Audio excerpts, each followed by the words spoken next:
Welcome to a quick overview of some housing designs for a Dwarf Fortress. You can do anything to give your dwarves their own space in this game. Why not give them a story worth living for?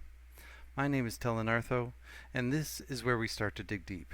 So come with me on this journey.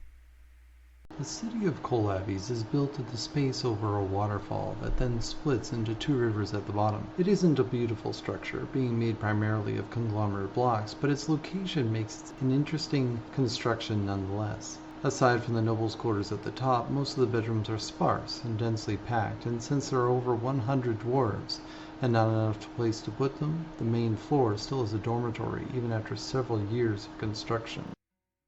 Silver Rings built most of its living space along the edge of the first layer of caverns. Here the dwarves spent many years digging out, smoothing, and then placing quartzite blocks for each individual room. The rooms themselves were of different sizes and shapes, though again, most were sparsely decorated.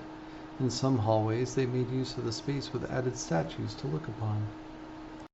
Bird Rooms was reclaimed from the clutches of a forgotten beast some 200 years after it first fell. When the civilization decided to build anew here, they had to contend with the beast first, before they could take up the space that was theirs by legacy.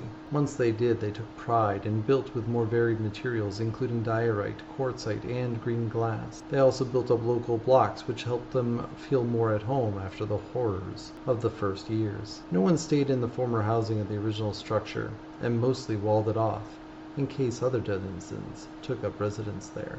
The dwarves of Fire Tower delved straight to the magma sea, hitting the depths within the first season, and hollowing out massive columns of rock that could withstand the intense heat. Here the nobles took the deepest rooms, and each room was carefully carved out until they could feel the constant heat and pulse of the magma on the other side.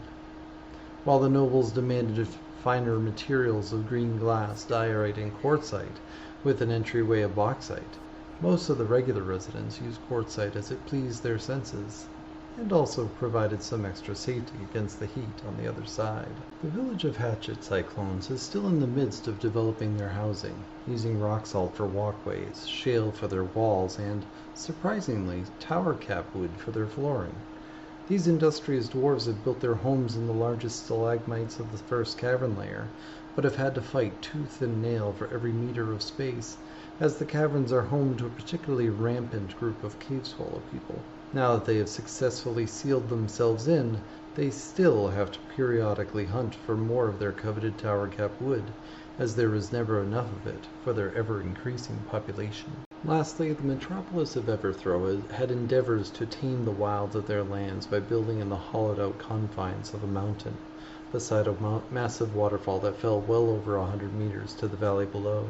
Each level of the mountain was channeled and dug out painstakingly over 15 years, with massive apartment-style structures of 2 and 3 floors apiece. The mountain had a bounty of beautiful jet and appealing siltstone with which to make some of the buildings, but they also used granite, diorite, and more in order to bring their citizens happiness.